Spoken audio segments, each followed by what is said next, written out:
Saudara-saudara, kembali kita berjumpa dengan acara Daily Wisdom. Kali ini saya akan mengetengahkan sebuah tema, persahabatan bagai kepompong. Saudara, pernah mendengar lagu kanak-kanak yang berjudul Persahabatan bagai kepompong? Nah, persahabatan bagai kepompong, hal yang tidak mudah tetapi berakhir menjadi indah. Hal yang tidak mudah, bersahabat itu tidak mudah, saudara.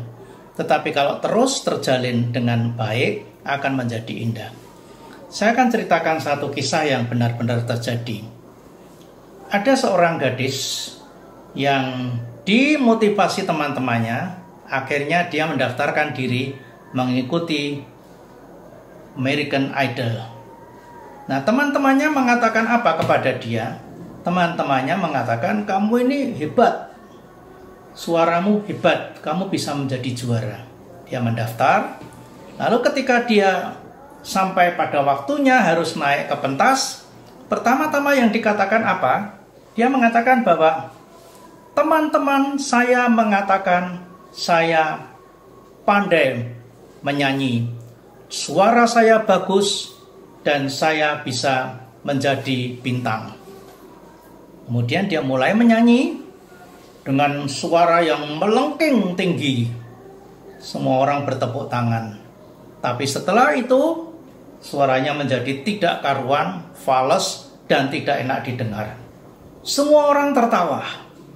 Demikian juga juri, ada yang tertawa, ada yang mengernyitkan dahi, ada juga yang bertanya-tanya, ini menyanyi atau berteriak-teriak? Nah, saudara-saudara, akhirnya apa? Akhirnya gadis ini, dia ternyata tidak masuk dalam final. Saudara, apa yang sebenarnya terjadi? Yang terjadi adalah rupa-rupanya si gadis ini dimotivasi oleh teman-temannya, tapi dengan cara yang salah. Dia dimotivasi untuk menjadi pemberani, tampil. Tetapi tidak dibekali dengan teknik menyanyi dengan benar. Akhirnya yang dialami si gadis ini adalah barang tertawaan di atas panggung dan tidak menjadi bintang. Saudara-saudara yang dikasihi Tuhan, di Alkitab juga disebut demikian. Di dalam kitab Amsal 18 ayat 24, firman Tuhan mengatakan demikian. Ada teman yang mendatangkan kecelakaan, tapi ada juga sahabat yang lebih karib daripada seorang saudara. Ada teman yang mendatangkan kecelakaan, tapi ada juga sahabat yang lebih karib daripada seorang saudara. Teman-teman gadis peserta American Idol itu telah membuat si gadis ini akhirnya celaka. Si gadis itu menjadi barang tertawaan banyak orang, bahkan ditonton oleh banyak orang di seluruh dunia. Teman biasanya berdasarkan hobi atau minat bersama. Tetapi sahabat itu ada ikatan batin. Sahabat lebih daripada sekedar teman. Dan sahabat itu bisa saling menasihati, saling mendukung. Masalah yang sering timbul dalam persahabatan adalah bagaimana mengelola persahabatan itu menjadi indah. Bagaimana kepompong itu berubah menjadi kupu-kupu dengan warna-warna yang indah. Saudara, ada 3 catatan dari ayat yang tadi kita baca. Ada teman yang mendatangkan kecelakaan, tetapi ada juga sahabat yang lebih karib daripada seorang saudara. Sahabat adalah orang yang dipertemukan Tuhan dalam perjalanan hidup kita. Orang yang tidak mempunyai sahabat adalah orang yang kesepian. Itulah sebabnya Tuhan memberikan hukum kasih Kasihilah Tuhan Allahmu dengan segenap hatimu, segenap jiwamu, segenap akal budimu, dan kasihilah sesamamu manusia seperti dirimu sendiri. Gereja itu disebut persekutuan. Persekutuan orang-orang beriman.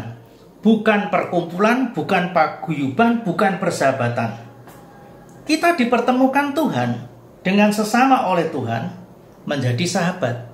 Ketika kita masuk dalam ikatan iman yang sama disebut persekutuan. Kadangkala Tuhan mau bicara kepada kita justru melalui sahabat. Orang yang dekat dengan kita. Orang-orang itu dipakai untuk menasihati kita, menegur kita, atau mengkritik kita. Yang kedua, saudaraku, jadilah diri sendiri dan jangan menjadi orang lain.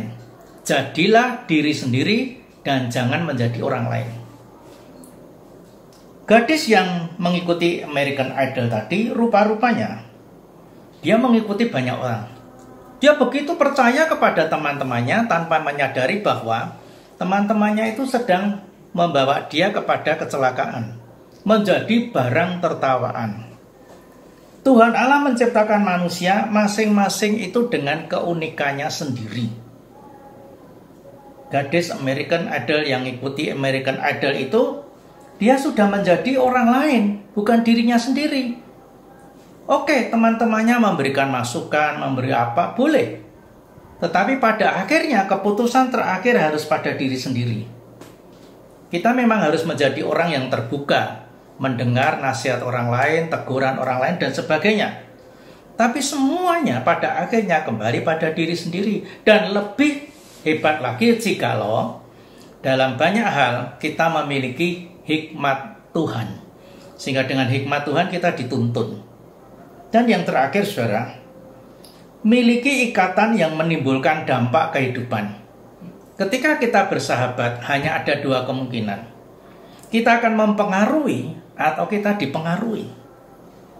Gadis yang mengikuti American Idol itu dipengaruhi oleh teman-temannya, tetapi bukan untuk hal-hal yang positif.